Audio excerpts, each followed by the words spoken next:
So, Ricky, you were saying that it's a busy time for you. Definitely a busy time, kind of year-end close. Want to tidy up some projects, get the budgets all together, which it can be a stressor on its own self. But a lot of cool things on the line that it's just rewarding also because you can see all of your hard work for the year. It doesn't just stop on December 31st, but it's just a nice kind of late push to kind of trend into my next set of goals in the next year and enjoy the accomplishments. We need to reward ourselves for things we put in for sure. So. For sure, for sure. Yeah, it's It is incredible. update time. It is update time for our Mac users, so it's a little bit of stressors there, thanks to Apple. But aside from that, it's the fall time's normally pretty cool. Mhm. Yeah, it is incredible how there are different seasons for busyness in our work schedules, isn't there? And I imagine uh, you know what those are, having been in the field for so long. We're a season-based company over at Primitive because we're fashion and skateboarding. So, you kind of got your fall season, your spring season, summer, winter, all that good stuff. And then we have our different collab drops. So you keep me on my toes for sure because I also got to cater to all the warehouse techs, not just our office and remote users. So it comes in waves for sure. But it keeps it interesting, gives me a challenge, and makes it fun. It's nice to contribute, be part of the team. We're looking forward to hearing more from you. Awesome. So we're going to get started here. Again, thank you for joining us today for our presentation, Mental Health for IT Admins, Helping the Help Desk is the name of our presentation this morning. My name is Rick Ginsberg, Dr. Rick Ginsberg. I am a psychologist based out of Denver, Colorado. I've been in private practice for over 22 years. And I deal primarily with working age adults who are dealing with stress, worked with hundreds and hundreds of IT professionals over the years. And so we are excited to have you here today. And like our panelists, who I'm very excited about, are going to introduce themselves. So with no further ado, Ricky, you can go ahead and start, and Wayne, then you can introduce yourselves. Awesome. Almost hitting 40 this year. Been doing IT, tech, all under the sun, web design, all those types of hats for about 20 years now, right out of high school. The senior technology manager for Primitive Skateboarding / Apparel. We're a LA-based company over here in California. I've been with the company since we started out as a small retail store, just as a consultant, contractor, just plugging in mice, setting up printers, little Wi-Fi, consumer grade at that time. But we turned into a full-blown corporation and business, and I've been on board full-time for about eight years as of this month. So was a single man for about 100 users, internal and external. And I recently hired Jeff, my assistant, who's also my co-admin, about a year and a half ago. So now we're a two-person department over here, but definitely wore a lot of hats for many years and built the foundation from the ground up, which also made it fun, but could be stressful at times, but very rewarding. Wonderful. Thanks, Ricky. Mm-hmm. Wayne, can you hear us? Are you able to chime in right now? We might be having some slight technical difficulties with Wayne. Yeah. Okay. Wayne, can you hear us? Yeah, can you hear me? We sure can. Perfect. Okay. Yeah. Technically, I switched computers. Okay. Tell us a little bit about yourself, Wayne, and we can get started here. So let's see. You guys able to see me? Let's give this another try here. There you are. So yeah, I'm a system administrator over at AeroVironment. I've been here for about 5 years, going on 6. And yeah, I've been doing IT since I was 20. So bottom of the barrel stuff, data libraries, working with data silos, AS400s, and now I'm in aerospace. So Wonderful. very demanding. Great. Well, thank you for being here. We're going to get a chance to talk to you, Wayne, and you, Ricky, a little bit more in depth after I give a slight intro here. And we're talking about mental health today, which is such an incredibly important topic. A couple of just administrative notes. We are recording this session, so a recording will be sent after the webinar to all participants. And there's going to be a question, an opportunity at the end for questions and answers. And so if you have questions, feel free to jot them down in the chat bar on the presentation site here, and we will try to get to as many of them as possible. So I first want to start here, and I only have a few minutes to chat and to tee this up, is that there's lots and lots of ways to do a presentation such as this. We could ply you with all sorts of statistics. We could, talk about our own personal experiences. If there's anything that I want all of you to be able to take from this, this presentation, it's something that's going to incite you to change, right? Or to keep a change going that you have already started. So you're here and you're listening to this presentation about mental health and wellness. You're taking that time for yourself. And I want you to just, for a moment, for all of us to recognize how revolutionary that actually is. In the history of humankind, the concept of mental health is relatively new. It's the field of psychology is only about 150 years old, and so it's new. It is here. We're doing this within a business setting, and we're doing that because there's been a remarkable change over the course of the last 20 years or so about how businesses treat their employees, how they take care of their employees, and how they implore people to take care of themselves. And so it's truly encapsulating this notion of human resources, understanding that employees are the true assets of a company and they need to be protected as such. On this first slide here, just want you to be able to take advantage of today.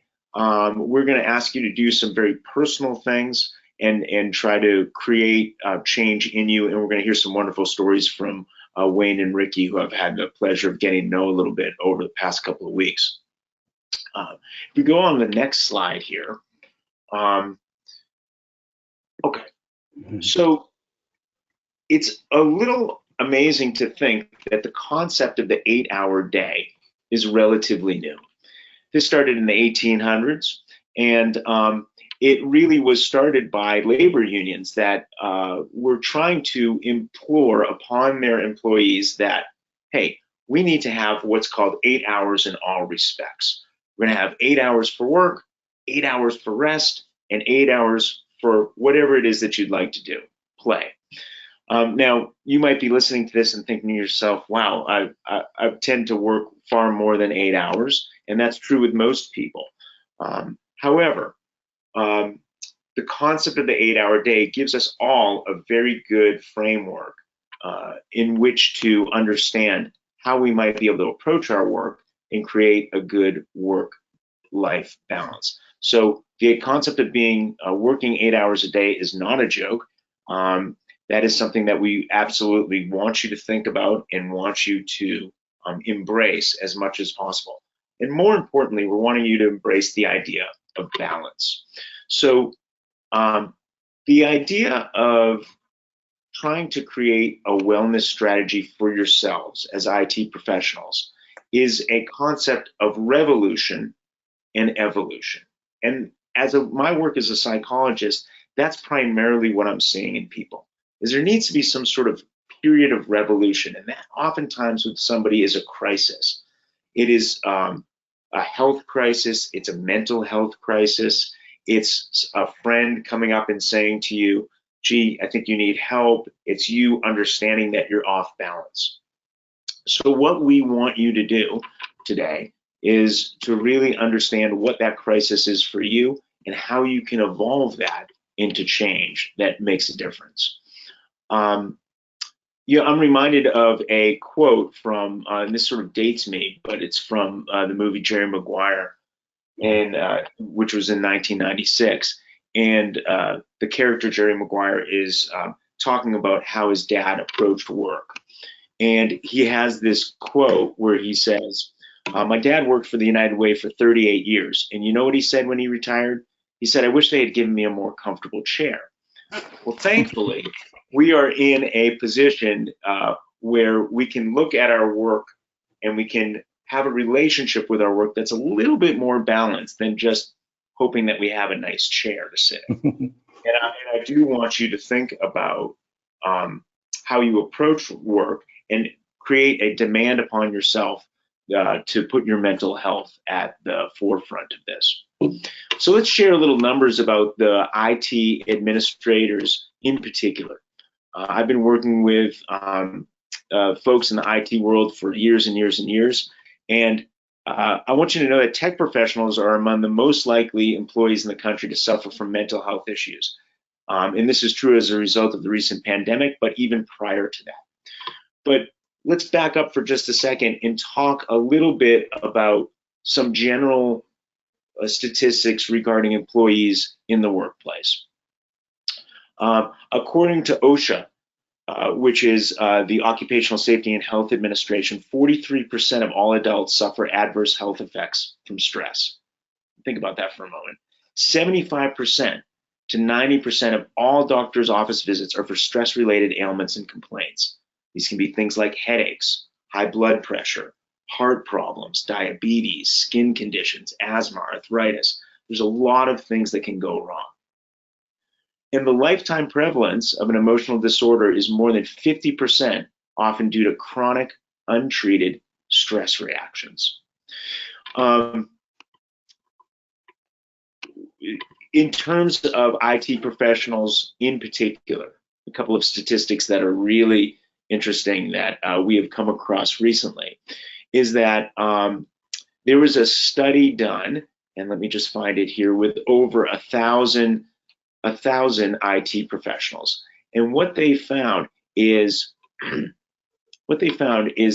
close to 50%, around 56% of IT professionals. This is from the Journal of Pharmacy and Bioallied Health Sciences. Over 56% had musculoskeletal symptoms related to stress. 22% had newly diagnosed hypertension. 10% had diabetes. 36% had high cholesterol that was related to stress. 54% had depression, anxiety, and insomnia, and 40% had obesity. Now, this is turning out to be a fairly depressing set of statistics, and I don't mean it to be. And I want to get us going here. Why is this important? This is important because you have the possibility to make changes in your life. And very frequently people will say to me, gosh, isn't it difficult to be a psychologist? You're dealing with people's problems all the time. But all I'm really doing, as Tony Robbins might say, is that I'm trying to awaken the giant within the person. Right? You have the wisdom, you have the ability to make changes in your life to actually go onto a health perspective. So these numbers are important. They're important for all of you. And as we're talking about your stress, and we're going to be talking about this with Wayne and Ricky as well, we're going to be, I would like to ask yourself, or you to ask yourself, are you a firefighter? Are you a fire chief? Or you are an arson investigator in terms of the problems that come across your desk as an IT professional? Let's jump to the next slide real quick.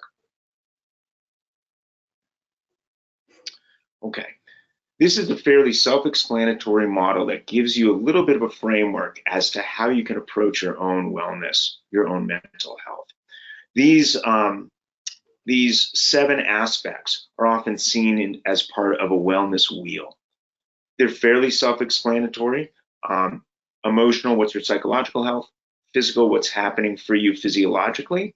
Intellectual, how are you stimulating yourself intellectually? Financial, what's your financial and your economic stability? What does that feel like? What's the environment around you feel like? And is it healthy? Socially, are you connecting with other people? In meaning and values, how do you bring an understanding of the depth of your existence to your life? Let's go on to the next slide here. Okay. So I put this slide in here because I'd like you to think very seriously about how you can use this presentation to start change. Think about that evolution part of the change process. Perhaps it's just hearing us speak today will be revolutionary for you. We want this to evolve into what it is that you need.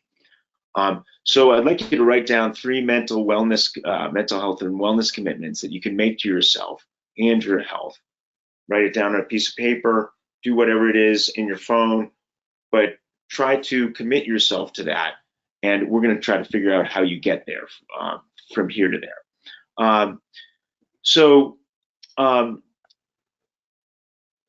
And I want you to, we're going to skip a couple of things here, but I want you to act as though your life depends on this, because it very, very much could, as we heard from all of those tough medical consequences that can come from stress. I also want you to think about where you exist on the burnout continuum. So this is a fairly self-explanatory slide. There are all sorts of different levels of relationships that you can have with your job in terms of how burnt out you are, how tired you feel, how physically exhausted and emotionally exhausted you feel, what sort of meaning and fulfillment you're getting from work. So see if you can rate yourself in terms of low, medium, and high. If you go to the next slide, we're going to see some of the physical effects and the emotional effects of stress. These are some signs of burnout as well. And so if you're experiencing any of these, if you're recognizing any of these in yourself, just know that you're probably further along that continuum of burnout than we would like you to be. So let's jump to the next slide here. And we're going to start talking to Wayne and Ricky a little bit about what their experiences have been in their jobs and in their positions, and as IT professionals in particular. And hopefully this can be a little bit of a discussion. So want this to be free-flowing, but let's start off with this, Ricky and Wayne. What is it about being an IT administrator specifically that is unique in terms of stress? And what can you tell us about your own experiences? Wayne, you want to kick that off? Yeah, sure. I would say the biggest stressor is normally restrictions put on any kind of work that you need to get done. Obviously, if you identify a problem that needs to be taken care of, there's other things that are diplomatic or political that need to be taken care of, as far as like budgeting, approvals, workflow, especially if any of you are familiar with ITIL structured business. So those are probably like one of the most like frustrating challenges, because I have this mentality that I need to fix something, I need to fix it right away, but I need to go through steps to do that, especially in a production environment.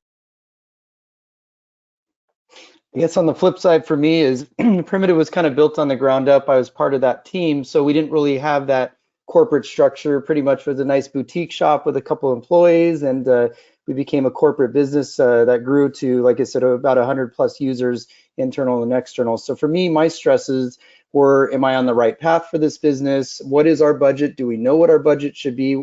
How much are we going to grow this year? So, money is always going to be a stressor point, but I have a really good support system on our upper management. I report directly to our CFO, who is a skateboarder in apparel now, but he's one of our non-skater industry guys that came into the industry, but I've learned a lot from him. He's been a good support system, which has helped kind of minimize that stress for me. So a lot of that stress for me comes from, self-induced stress. It's, am I doing the right thing? The what ifs, the questioning.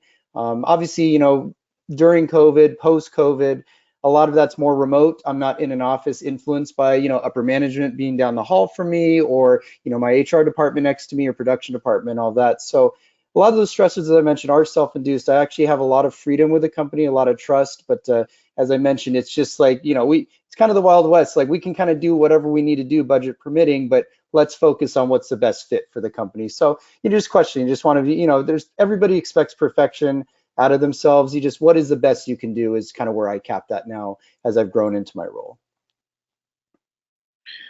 Well, Ricky and Wayne, you both have been in the field for quite some time. You have an understanding of what some of those responsibilities are, but you also, in your personal and I'm sure in your professional lives, come into contact with a lot of people who are not IT folks, right? And so when you think about the stress you experience versus some of the stress that other people in that you know in other roles experience, how do you feel like it's really, really different, right? I mean, what is it? What is it uniquely about the IT world that stresses that can create mental health difficulties? Would you say? I'll kick this one off, Wayne. One thing is I don't, once again, coming to the self-induced, the what ifs, but I do feel like people, we do it at home too. If something breaks, the cable doesn't work, or our phone's not working, or we have bad cell service, even though I'm in tech, I get frustrated with AT&T for my mobile provider or something else like that. We want an instant fix. That's the thing. We're in an instant world. If we were a social media person, we scroll through things every 5 seconds, tapping, going through it. We just expect instant gratification, right? So, for me, like I've kind of always made a joke, like IT can kind of be like a human punching bag, but in reality, that person's not frustrated with you. They're frustrated with the tech that's not working. So that's kind of the one thing for me that always kind of comes up constantly. And that's where you got to find the balance being an IT admin. I still work the help desk. I still do the upper management stuff. But, for me, like I feel for the end user. I want to make sure I get them a quick solution, but I also want to get them the right solution. So I've been known as we use a Slack DM for our internal help ticketing, and I've been known as Ricky didn't send me an emoji today. He must be extra serious or in a certain mood. So it's always, I try to keep that very personal relationship with our staff, which I'm able to do with it being around 100 and so forth. But anyways, it's just that everybody wants something, they're mad about it when they approach you, or that's why I like our proactive projects, because that's the fun, challenging, rewarding side of things, but I also like helping people too. So maybe Ricky, you probably feel that too, obviously with your clientele and so forth, is you probably love what you do because you enjoy guiding somebody, giving them a solution type of thing. So For sure, for sure. Well, and there's a lot of dependency, it sounds like, that your clients have yes. on you for very technical matters that they might very well not understand completely. That is Right. correct. Yeah, looping back to that. That is, fixing a printer might be the biggest thing, their biggest reward for the whole week, when it might have been an easy thing on tech. It's just really the solution. You got to focus on that solution for the person. Who cares how hard it is? Who cares how easy it is? They just want your help. That's your job. Finish it, do it, and get on to the next, basically. Of course, of course. How about you, Wayne? What in Yeah. particular do you think In our situation, due to the nature of our business, we have security controls on information that's available to people. So just imagine like your day to day, it's like you go to the office and you print stuff out.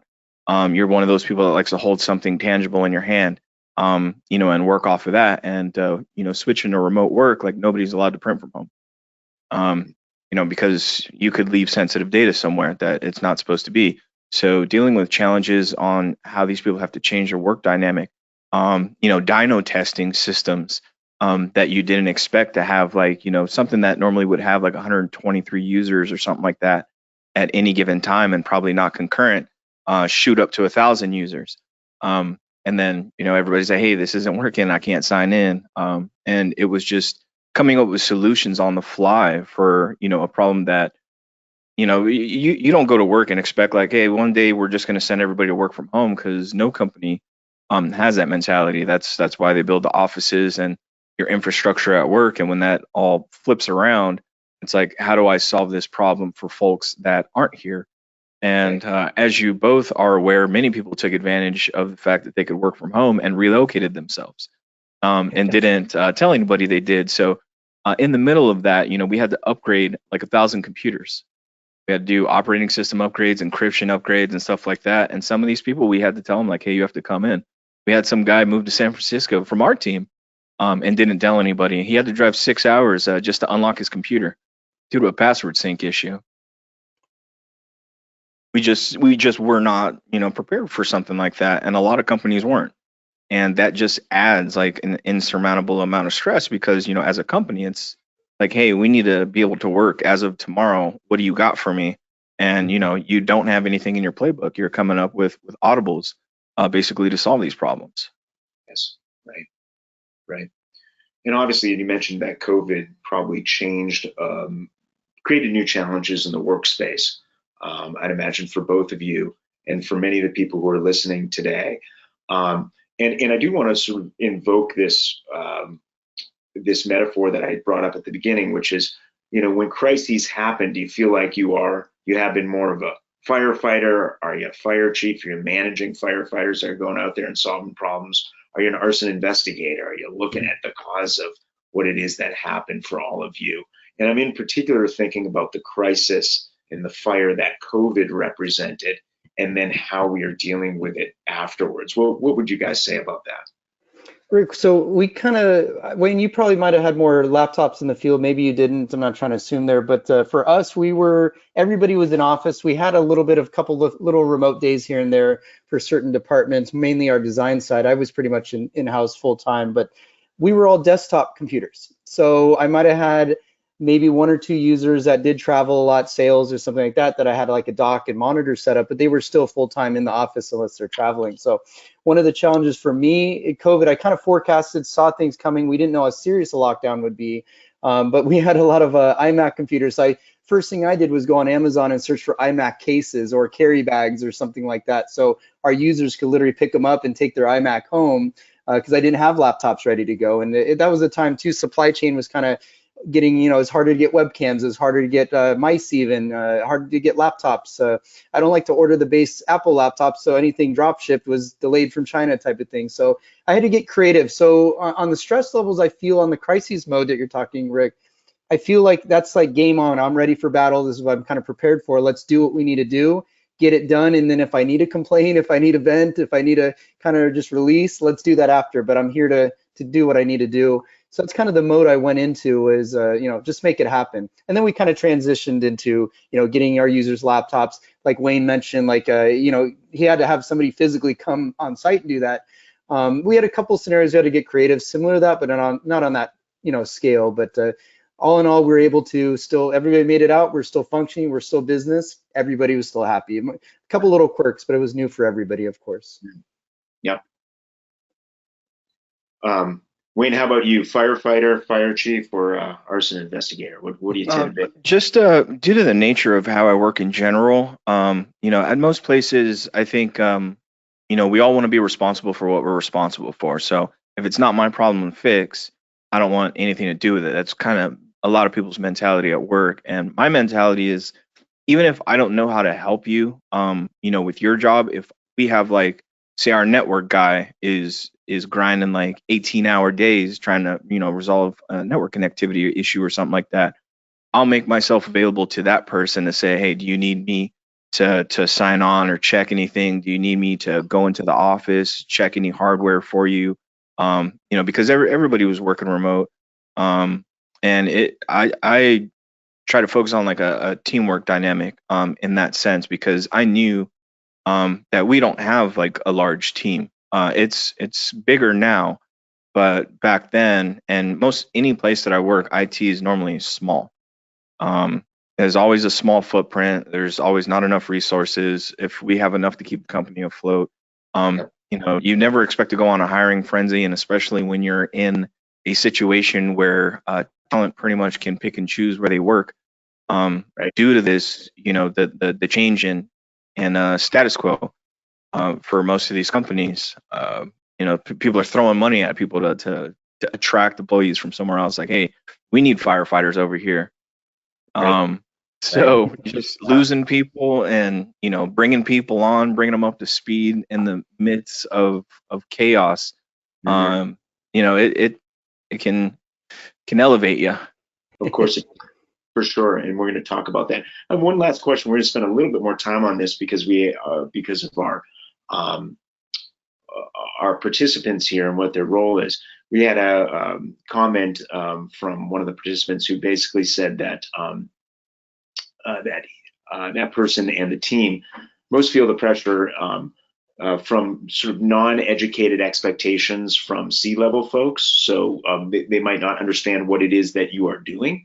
I think that's what that meant by non-educated, and also that there never seem to be enough resources dedicated to IT to keep it up. Sounds like that's part of what it is that you're saying. But can either one of you speak to that, either resources or trying to interface from a business standpoint, trying to explain things to folks who don't necessarily know what you're doing? Wayne, you're probably gonna have the longer side of it. I'll keep it short and sweet on us. Just me being that one man wearing all the hats type of thing. I had the support, and actually my executives came to me for how to, to tell them what we need to do. So I had more of an ear that would listen to, to my expertise and my visions for everything, which made things a lot easier for me. But like if Wayne mentioned, more in a corporate structure on it, a lot of the resources are kind of, they're spread thin, right?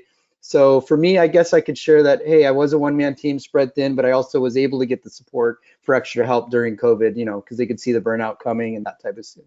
But anyways, Wayne, I'll let you talk on a bigger scale probably than myself. Yeah, as far as the sea level stuff goes, I don't know like what the actual like word to describe it is, but I would say maybe like an urban legend, when someone says like one thing and then they kind of pass that up the change and the story like changes once it gets to like the last person in that chain.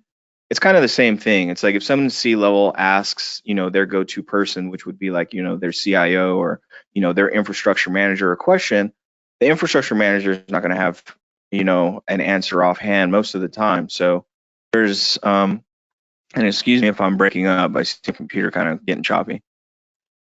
Okay. And give it a second.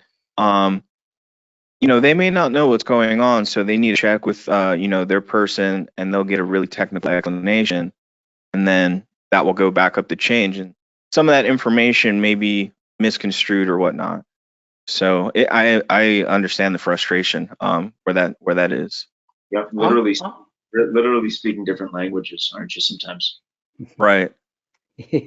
Even my direct kind of rapport that I have, it's all about your sale, right? Like it's, as Wayne mentioned, it stinks when it starts getting kind of jived and kind of shuffled a little bit before it gets up the totem pole. But even on a face-to-face basis, for me, it's like, how strong is my sale? Yes, they believe in it, but do we need this at this time? This is a larger spend for us. And you got to still reinforce that. This is the why. This is what's gonna make it, make our users have an easier way to use data. This is going to protect our company.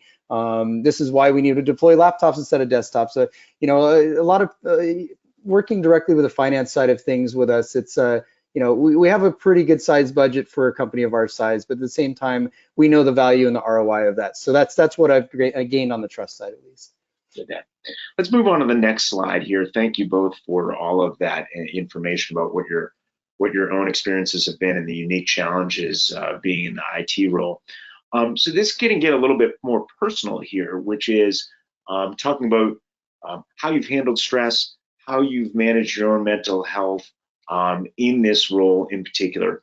And so maybe you could tell us specific ways that you have coped with the stress of your IT administrator positions, and give us some color in terms of what you've had to deal with there. Being now I'm actually a panelist on a webinar, but I like attending the JumpCloud webinars. I feel like they're well put together. Nobody paid me to say that, but one thing that I've been kind of taking up for the last few years of COVID is I bought a treadmill. I love running, so I do try to attend webinars live or a recorded one or something from JumpCloud or other vendors and stuff. Just literally just find a way to break off from the desk, the regular stresses, go for a run, go for a walk. I just have a newborn, he's 3 months old in a couple weeks. Try to take him for a walk and push the stroller around and see what's outside of the office, right? So that's one thing I really like to do, is just stick to some type of schedule. Take a lunch when you can. I know we hear that. Everybody tells us to do that. When you do it, it feels good. Don't penalize yourself for it. Set yourself on a DND or a lunch status on Slack or Teams if you're one of those companies. Give yourself the credit that you deserve. If somebody gets on your case for it, I'd highly question why. That's just one thing. Make it okay to do you. Mm-hmm. Mm-hmm. Yeah, I definitely agree with what Ricky says. I think there's always like this demand for information, and it goes back to what I was saying about like that daisy chain of information. When someone asks someone a question and they want to answer now, and that person doesn't have it, they're obviously going to go to their go-to person for the answer to that question. And if you're off taking a break or something, or doing whatever it is that you're doing during that time, like it weighs heavily on you, because now they're stressed out because they don't have an answer to give to somebody above them, and they may not have like the technical chops or whatnot to facilitate that answer themselves. So as far as like coping with the stress, working from home for me at the start of the pandemic, like March when everything happened, my dog was diagnosed with chronic heart failure. So I was spending more time at home with my dogs instead of going to work and then getting home at 7 o'clock at night. 7 a.m. to 7 p.m. Just long 14, 15-hour days, and just feeling bad not being there for my dog. So just being able to spend time with my dog and obviously help with the passing of dogs as well. That helped a lot. Just being there. Mm-hmm. Mm-hmm. As we're getting into this more personal content, I appreciate the two of you sharing this. I want to remind our participants that if you have any questions for Ricky or Wayne or myself, feel free to put them in the chat, and we'll try to get to them. If you have any comments, we're monitoring those as we're presenting here. So please feel free to do that. We're open to jumping off of any of the comments that you might have. What this reminds me of, and I'm dealing with this so much with very, very high-powered in mid-level and low-level professionals, is that what they realize is that, my job is my job. It's important, and but it's not as important to me as the people in my life and my own health. And so frequently we're overextending ourselves. I would say that 90% of the people that I have seen over the past 25 years in the mental health field come in and get help too late. Now that's one thing, right? When I say too late, it's they could have benefited from coming in earlier and doing something more proactively. So it's not too late for them necessarily to be helped or for them to help themselves, but we tend to help ourselves too late, right?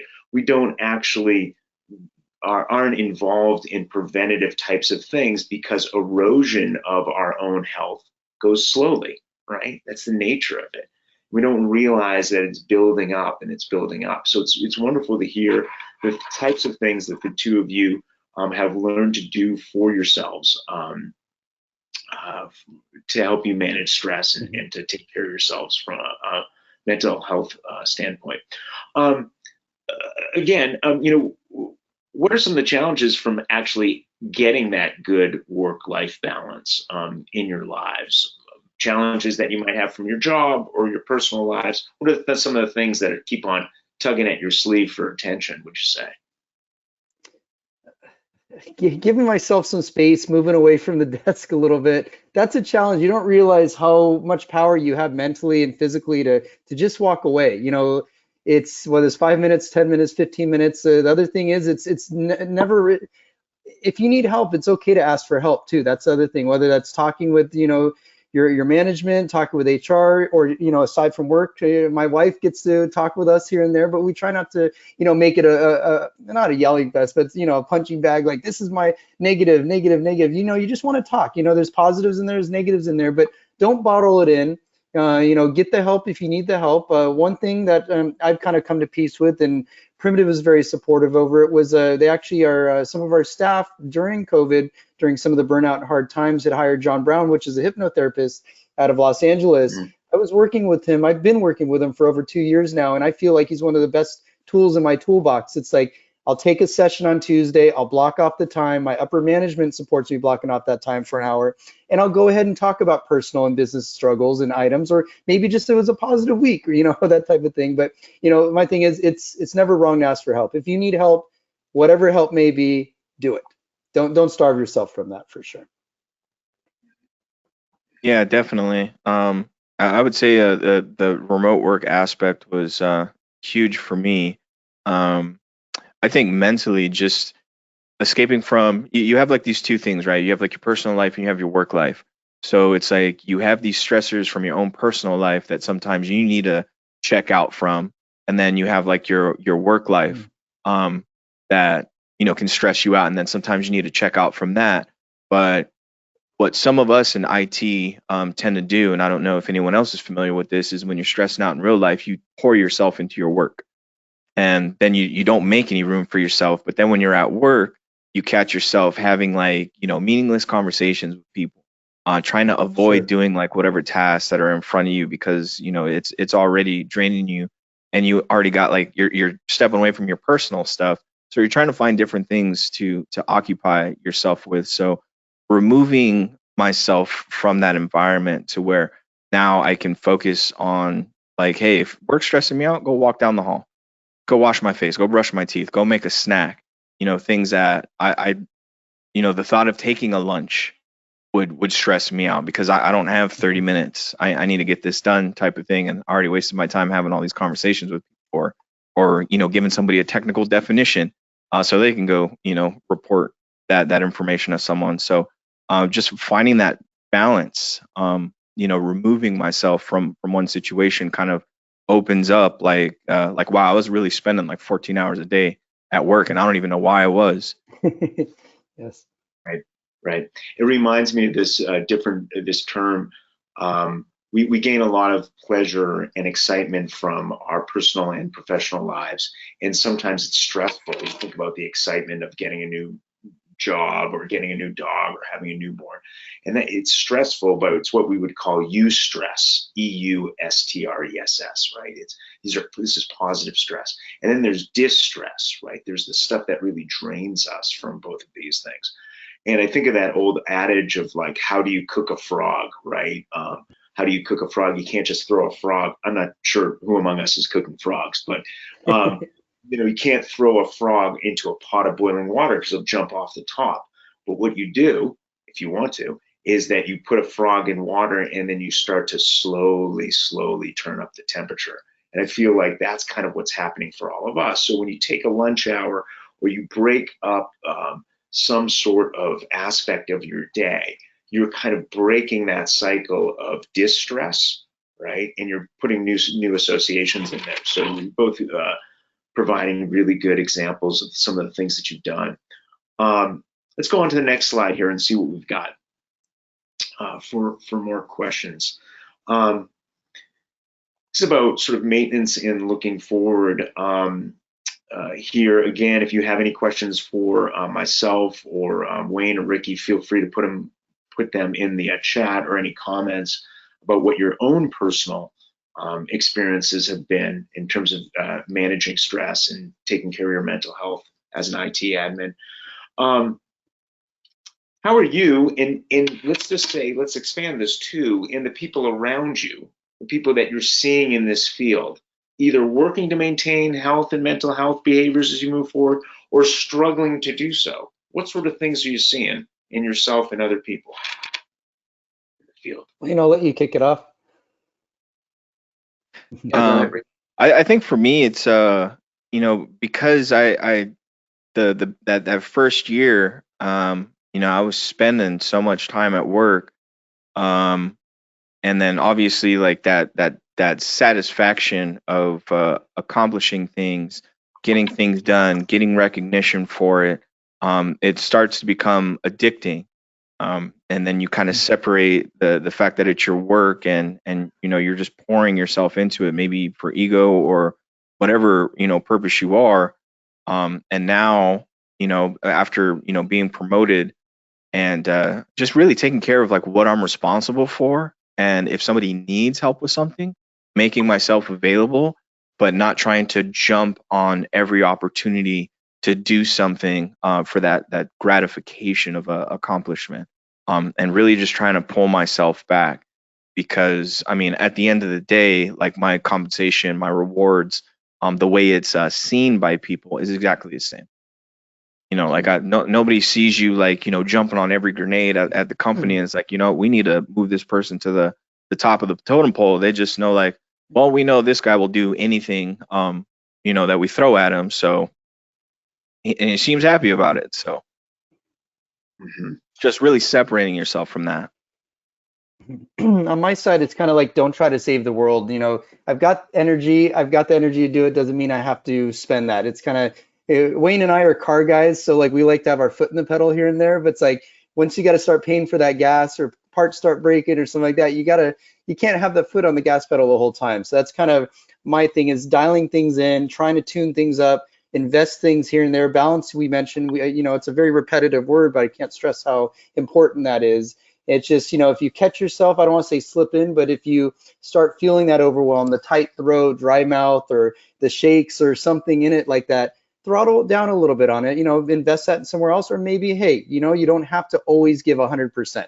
do the best you can is something that's my main motto, and just keep moving forward. If you have any forward momentum, you're doing your job. I'm not a slacker. I can tell working with Wayne through the years, I don't, see any slacking there, but we can be our worst critics, which like, hey, I didn't have a good day today, but we might describe it to somebody and like, oh my gosh, you did 3 times more than I did for the day, So like I said, don't try to save the world, do the best you can, and maintain, that's proper maintenance to me for my mental health, so I can contribute professionally and also on the personal side, especially being a new dad and then being married to my wife. I want to be a good husband, worker, businessman, and dad, of course. We're going to start our Q&A here in a few minutes, but I think what each of you are saying is so incredibly important. What I'm hearing is that prioritizing really is a deep importance in your life, and that you're not necessarily going to get recognition or a return on the investment of you overextending yourself, right? And on the other hand, the cost may be really high in your personal life, in your wellness life, and we need to be able to judge those things together, and make a balanced assessment of how to move forward. So let's go on to the next slide here. We're gonna try to leave some good time for Q&A here. I want to share with you a little bit of an anecdote and a story here. First of all, I want you to think about maybe some of the goals that you hopefully set forth or you're thinking about for yourself in terms of your own wellness goals, and to get these really concrete. This is for the participants, it's also for you, Ricky and Wayne. And understand something that comes to mind for me is whatever your political affiliation. I'm going to quote Barack Obama here, something he said, and whatever whatever your political affiliation is, I think we can probably most of us agree that this is somebody who had a good command of language. He could describe things really well, or had great speech writers. And one of the things he said when he was running was that, and there was a lot of frenzy around and excitement around him, is that he said, you are the ones that you have been waiting for. Speaking to this, you are the ones that you have been waiting for. So while you can get help, and I often think this when I'm sitting with clients, while you can get help and you can seek help from professionals, ultimately it's me helping people tap into their own wisdom. So frequently we know what it is that we need to do. We intuitively know it, right? But there are things from our past, ideas about how we feel about ourselves, how we relate to our own work, how we relate to our own health, that stops us, right? We need to break those things open and examine them, okay? We know that mental health is often misunderstood. Sometimes there's a stigma around it, but more and more, especially as I'm working with, and probably all of you, working with younger generations of folks. I'm 51, but when I have somebody who's in their 20s come on in, oftentimes they've been talking about mental health their entire lives. And it's something that is endemic into their systems and their upbringing. It should be that case for all of us. We want you to be able to make good decisions for your mental health every single day.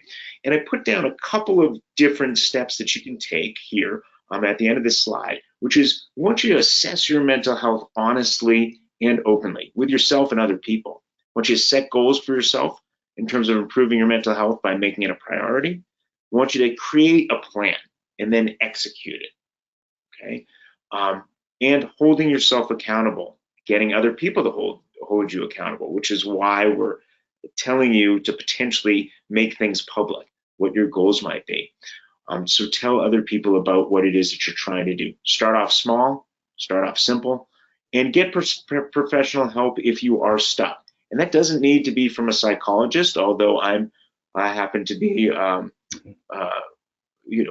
advocate of the mental health field. It can be from a friend, it can be from a mentor, it can be from a colleague, from a partner, somebody that you trust, somebody that you know and understand, somebody who has wisdom. For the history of humankind, most people have figured out their problems without necessarily running to doctors, right? But Doctors are here for you. Mental health professionals are here for you, and please don't hesitate to use them. It's really important. If we can go on to the next couple of slides here. Okay, so at the end of this, we have put down some resources that you can take advantage of. These you can look on at your own time. I'd rather get to some of the questions, but these are fairly self-explanatory. And EAP programs, healthcare benefits, support groups that you might be able to find. We put down some mindfulness resources there. You can Google them and find some of that information. You're a therapist or a counselor that you can trust. Let's go to the next slide here. A couple of other suggestions right here on this slide, which really we have gone over. So just look at those at your own time. Let's go to the next slide. We could. Clearly, when our mental health breaks down and we do feel like we are that cooked frog, if you will, sometimes we really need immediate help. And it's, I was trained, and I firmly believe that talking about things like self-harm and suicide, we should be talking about those things overtly. I help run a suicide prevention organization for working age adults here in Denver. And one of the things we learned, and this is based on research, is don't be afraid to ask somebody, have you been thinking about hurting yourself? Are you feeling suicidal? These are things that are not going to prompt someone to have more difficulty. It's actually going to help them. So if you or someone else you know is in great distress, please, here's some resources available for you. Let's go on to the next slide. And just as a reminder, this webinar is being recorded, and the slide deck will be available, be sent to you after this. Finally, some additional resources, primarily from the Mayo Clinic, exercise and stress, information about that, relaxation techniques, mindfulness exercises, and a little bit on job burnout. Mayo Clinic's a wonderful resource. You can click on those. They'll give you the links here. So why don't we move on to our Q&A here. If you've got questions, please put them in the chat. And looks like we've got a first question here. What suggestions would you give to someone who feels from coworkers constant feelings of being less than? So you're being put down by coworkers, I presume, or from administrators. What kind of suggestions would you give to someone who's experiencing that? Let's start with Ricky and Wayne, and then I'll sort of follow up. I kind of mentioned just focus on the solution. I beat myself up for so many years. I ran my contractor business so it was a little bit more personal with my clients instead of just an end user at a company I oversee with a long list of departments and users. But I still, when I went full time at Primitive to 100 users, I still treated them as if they're contractor clients. So there's like that one-on-one basis, as if I did them wrong or something like that, or they took something the wrong way, that they're not going to pay my bills or something's bad about to happen. So just realize and focus. Try not to tie emotion to things. It's so easy to want to get worked up over something, to feel like they're trying to be, trying to either tell you you're not doing a good job, tell you you're not working fast enough, you're not giving the right solution. Just focus on your job. Don't put any emotion to it. Yes, we're human. Yes, it's hard. Try not to put emotion to it. Just provide the solution. That's my best advice for that. Yeah, I'm not like the most philosophical person in the world, but like I personally, when somebody has something negative to say about something that I have accomplished, I used to take it personally all the time. Oh yeah. And it's hard not to react to that stuff. We're all human. It's no different than you being out, in public.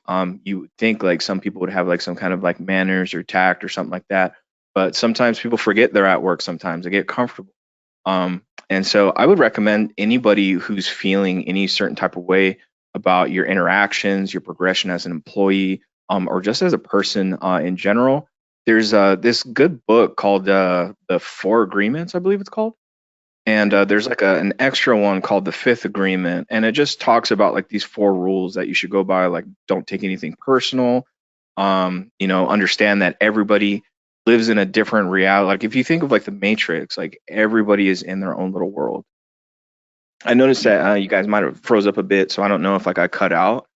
Thanks, Wayne. That's great. I want to get to some of these other ones. What I would say too is that, very quickly, is that what you cultivate in times of peace on your own, you can bring to any sort of stressful environment. So it's really critical that we do work on things like self-esteem, which is oftentimes something that we don't work on actively, and that we're actively working that on our own so that we can deal with people who, aren't treating us well.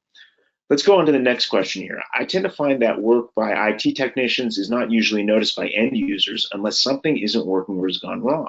If a lot of work has gone into making something work properly, end users do not tend to notice the effort that has gone into that project. How do you balance your own mental health and self-efficacy in these moments? I used to take this one. This is a pretty big one on me for many years. This was tough for me to kind of swallow.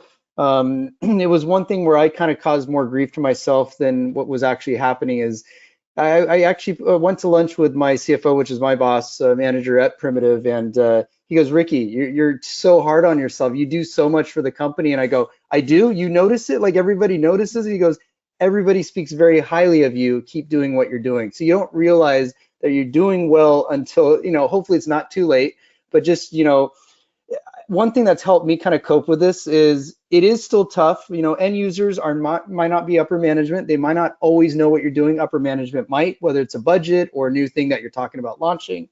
But if it's working smoothly or if it's working as best as it's capable of working, that's us doing our job. That's, we need to keep things stable. We need to keep things upgraded. We need to keep them secure and compliant. And if we're doing that, that's what our job role really is. I used to like to dance around and be like, look at me, look at this big project, look what I did, please give me a trophy. It's like, that's not what professionals need to really do. So, turning 40 this coming year ago, what does a controlled professional Ricky look like? And that's what it looks like to me, is just, provide the solution. I keep saying that solution thing. So that's my take on it. It's hard. You want to get noticed for things, believe me, and you don't, people only notice that negativity of something not working. But I do get some kickback. New product, new data. We just put Ignite in place. A lot of people are like, this is amazing. We love this cloud drive. We don't know why you did it, but now we do. So our users are pretty cool. They will say something positive here and there, which I'll take as a small win, definitely. Thank you, Ricky. I want to remind everybody that we are being recorded here, and we are going to hang out a little bit after past the hour, so we can get to some more of these questions. So if you're here and you're available, please stick it on. Wayne, thoughts for you about that last question? End users who might not be appreciating all the hard work that you all do. Yeah, I think I'll keep it short.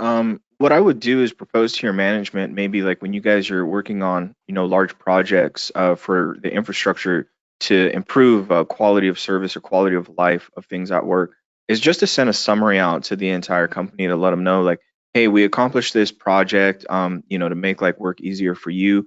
Here are the people who are involved, and kind of highlight their involvement in that. That's what our company just recently started doing. So a lot of people know that I was responsible for, our Windows migration that I allowed people to do from home. I scripted all of it and all that stuff, and a lot of work went into it. And of course, you want to be recognized, but at the end of the day, the end user, the computer or whatever vessel they're using, is a means to an end. They don't understand everything that goes into it. They just want it to work. So I totally understand that.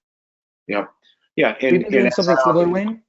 I'll just add on that real quick, Wayne, is we're doing something similar with our Slack announcement, kind of where either upper management or myself will introduce a new project or something, and you get the little thumbs up or something, or maybe you might get a sad face because it's changed. But that's very important. I think those little things are great, using Teams or Slack or something, or email even, to kind of get noticed there. And as I often say to clients, right, being strength focused is kind of a revolutionary idea, right? And we all know, anybody who's ever done any gardening knows that you can weed all you want, you can pay attention to those weeds, but unless you're doing cultivation, right, and cultivation of things that are going right, then you're really not going to grow anything. And so that's an important piece. A really simple but important question here. Any ideas on how to set the expectation that we aren't going to work at lunchtime? So hey, we actually need a lunch. We're going to, we need a break. Any Wayne, practical ideas on how to set that expectation? And Wayne and for I don't know if me, we call it yeah, like go baby ahead, time, I Ricky. think. No, Wayne, you go for it. I'm just gonna say Wayne and I, we probably call it baby time now. I don't know if it's lunchtime anymore, but Wayne, I'll let you carry this one. Every other 15 minutes of my life is baby time now. I'm a stay-at-home dad and a sysadmin now.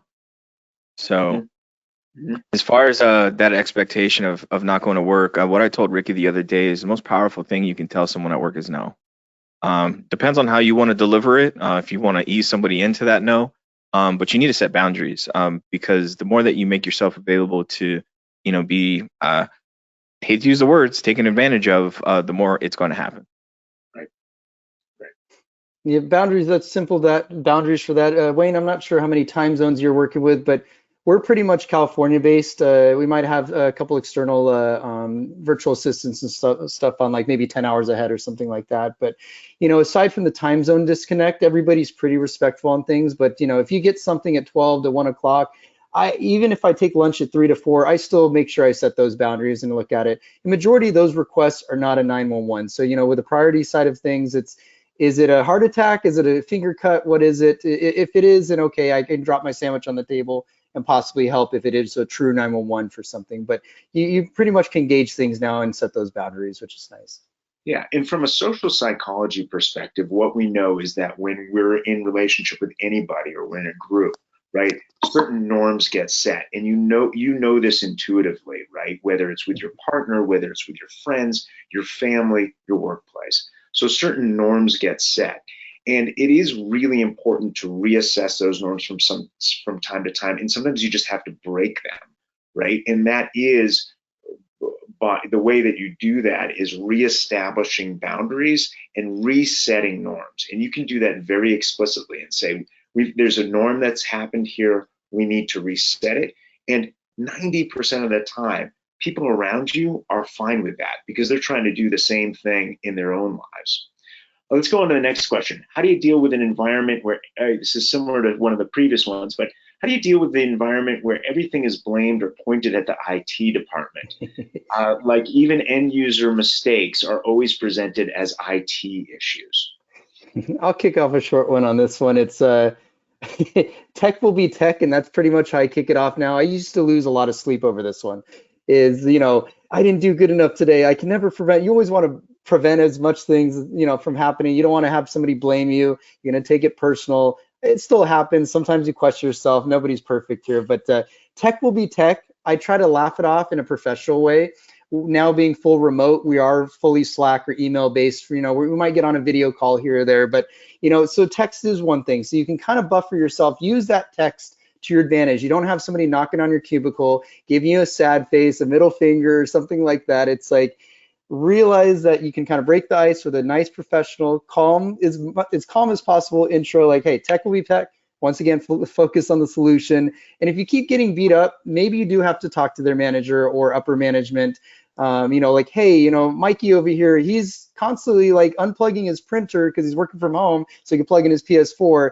It's not our fault, but now he keeps blaming IT for sending him a printer that fails all the time. You got to kind of weigh it out, the battles. Is it a one-time thing? Is it a second-time thing? Is it weekly? If it's weekly, you want to still provide the solution to him. Whatever his attitude is his attitude or her attitude.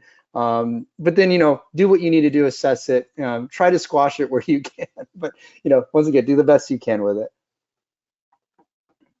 Yeah, I'll quickly answer. I would just say statistics. If you have some means of tracking your stuff, whether it's a fulfillment system or whatnot, we have that a lot. Originally, it was new employees starting, not having a computer or access to everything first day. So basically, I helped develop a system to where a user would have all the security access they need, all the software, all the hardware they need to start their first day, instead of like, most companies, and I'm sure most people experience this, you start somewhere 3 or 5 days, you still don't have a computer, you don't know what's going on, you're watching orientation training, and we switched that. So everyone has a computer day one, everything that they need to succeed, and it was recognized. So it's just, you want to tackle a problem. If it's a reoccurring problem, maybe it is you. and just find a way to be empathetic and find a solution to that complaint. That way they have nothing to complain about, basically. Nice.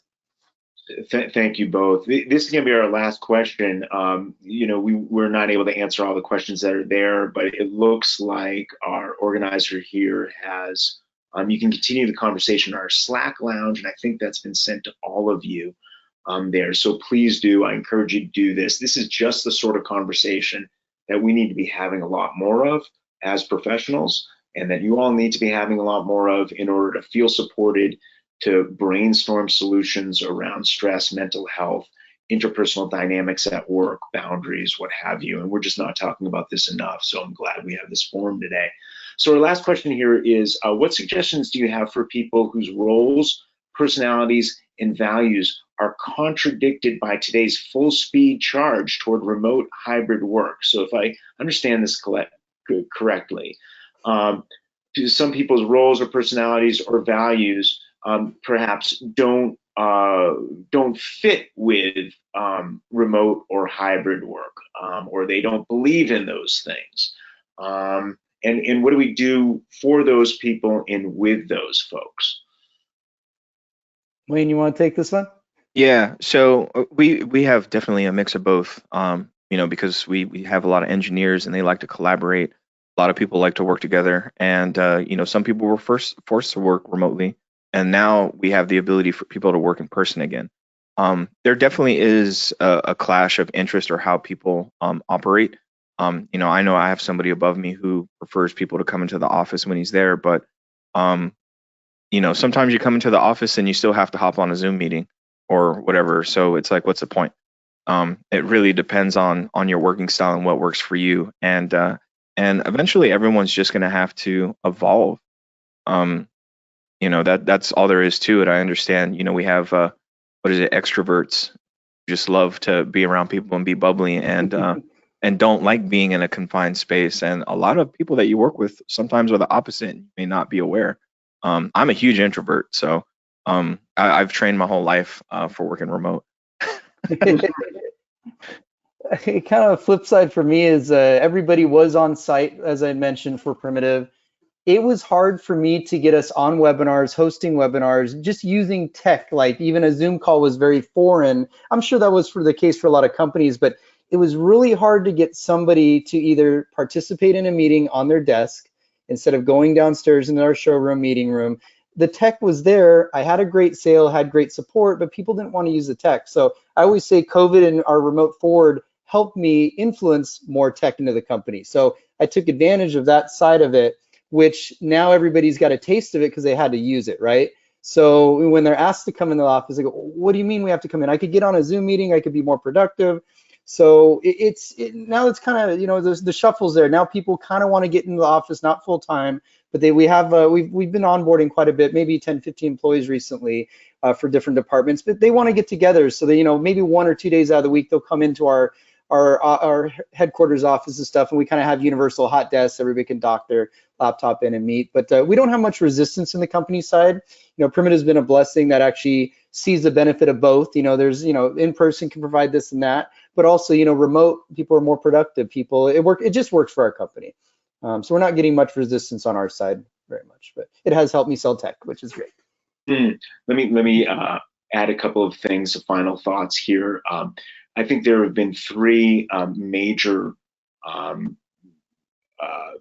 cultural shifts, if you will, recently that are changing our attitude towards work, and in particular towards remote work. And yes, everybody's different.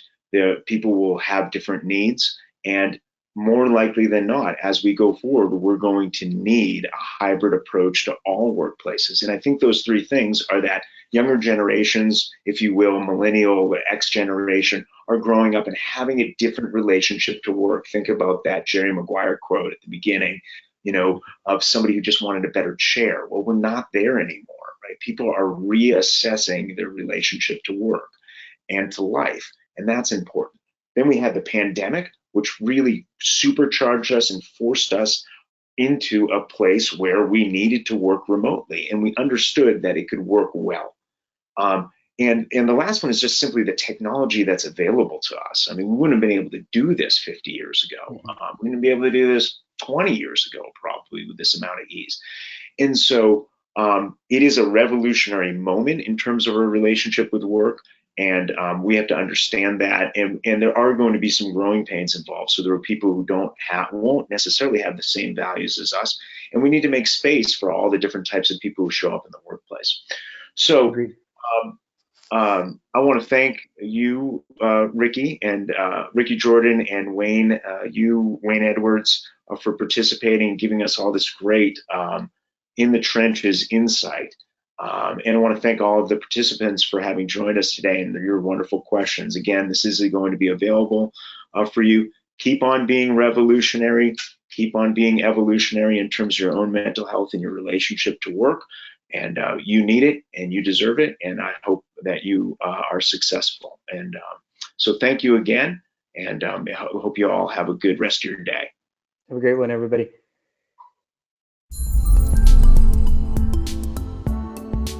Please subscribe and check out more content from us.